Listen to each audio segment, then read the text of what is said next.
Hello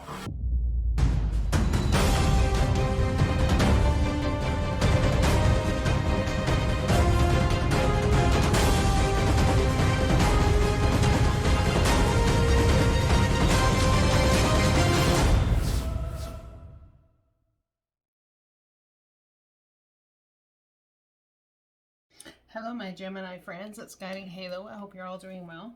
It's going to be your weekly reading for your energies, March 7th to 14th. Let's find out what's happening for you guys. Kindness. Divine wants you to keep this in mind. Live with compassion. Open your heart. Sorry about the mess on here. I was petting the cat. Open your heart and life to, live with compassion. Open your heart to all life forms. Be an angel with hands. So perhaps that's what you've been doing. Practicing kindness. I wonder if someone feels like it's all a little bit too much or something. So that's what I'm getting. Your desired outcome will occur in the very near future. Have patience and faith and don't try and force it to happen. So the divine wants you to walk in faith, walk in kindness, walk in patience.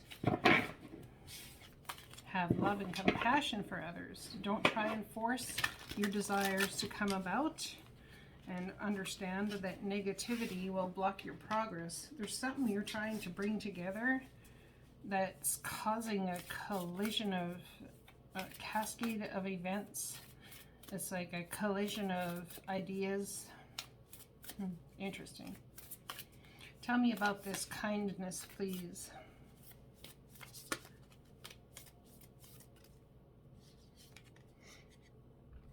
Energy flows where my intention goes. So if you have the energy, the intention of kindness, your energy is going to go towards that.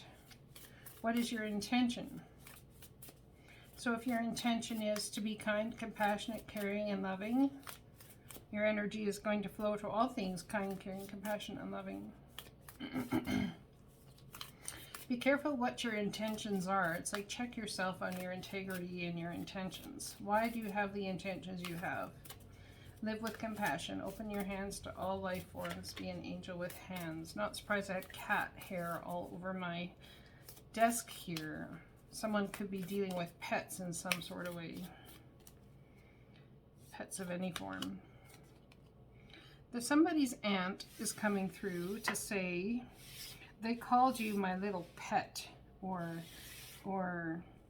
something like that.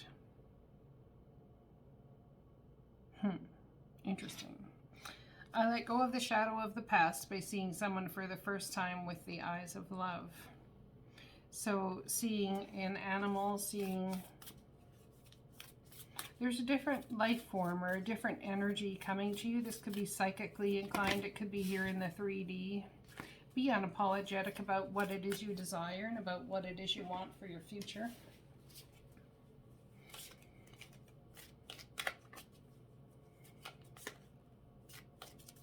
I wonder if you're seeing yourself for the first time through the eyes of love.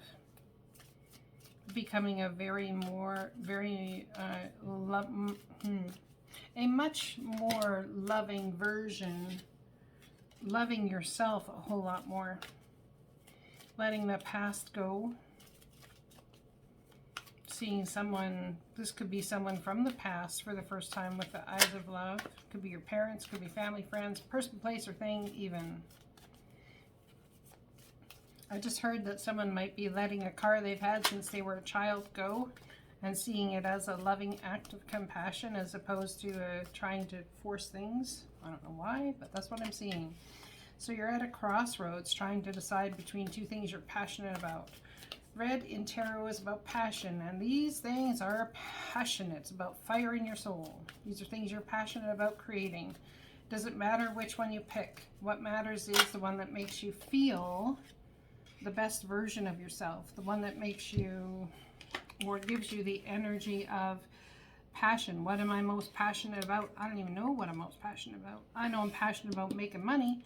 I know I'm passionate about possibly being an entrepreneur, doing it myself.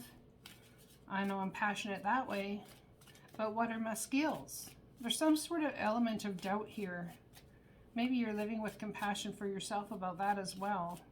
You're at a crossroads. Someone could be letting go everything that's happened in the past in order to head into a era of standing on their own 2 feet and being by themselves. Could be leaving a relationship due to some nefarious nonsense that's gone on. I just saw the 7 of Swords. Someone also could be realizing it's time to get out while the getting's good.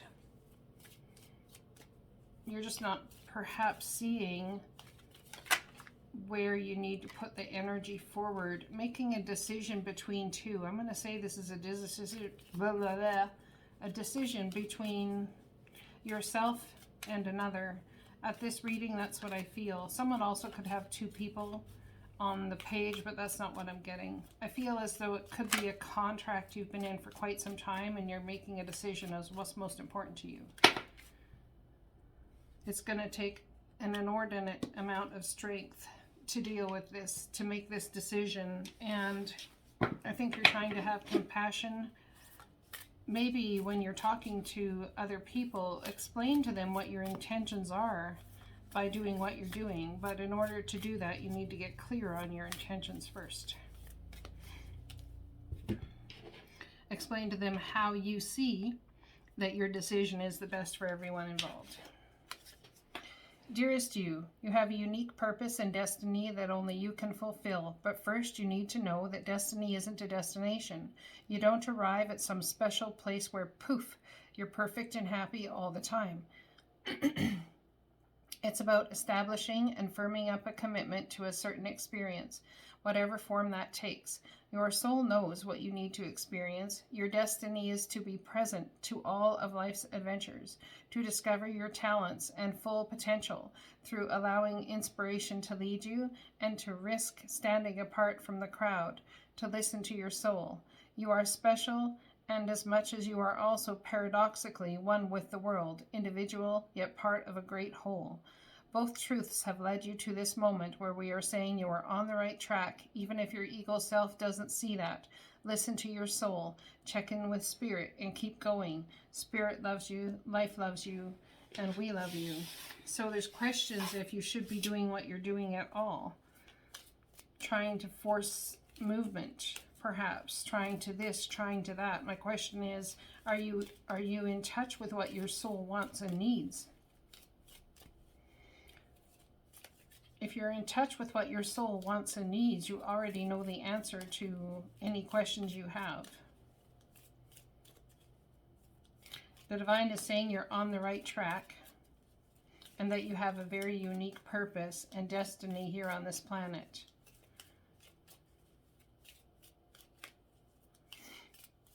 I think you're looking for a place where you can be happy and live your life in fullness and joy and not have to do the hard work and not have to grow anymore, not have to anything anymore. You just want some rest and some peace, but that's not the reality of this existence you came into.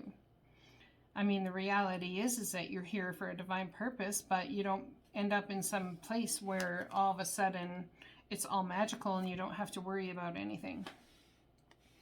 Life restored. Spiritual resurrection is gifted to you now. Whatever part of you or your life you thought to be dead is being revived and will flourish back into life.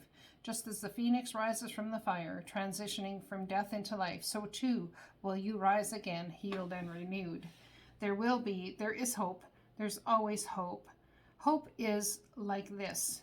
We put in faith. We put the steps forward, moving into something, doing something, and a lot of times we spend an inordinate amount of energy walking in faith towards things, okay?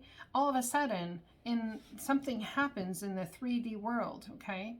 And hope is a seed that's planted in your mind and in your heart, and that grows over time.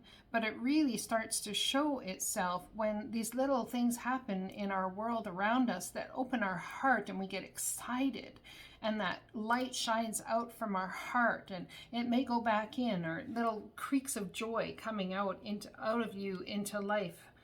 out of you because of the things that are coming toward you from this life.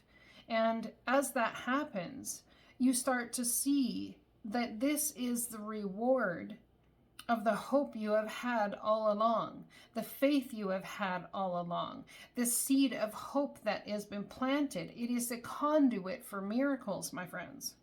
Hope is not something that happens when you're sitting there waiting for someone else to come and save your ass. Okay? Hope is what happens when that seed is planted and you are able to see that you stepped up to save your own ass. That's what hope is about. Having hope in yourself, having hope that maybe somebody would come along and give you the desire to move forward. Maybe something in the outer world would come along and prove to you, smack dab in your face, of what you're manifesting, so that that hope gets watered and it grows and it seeds and it's beautiful and comes out to bring something flourishing. It's very important to understand hope in the cycle of the process of creation. Because without it, there's no seed. I'm just saying, you can't grow something without a seed. That's important for someone out there to hear. Life restored is coming to you, and things will be healed and renewed. I love you. Blessings to you.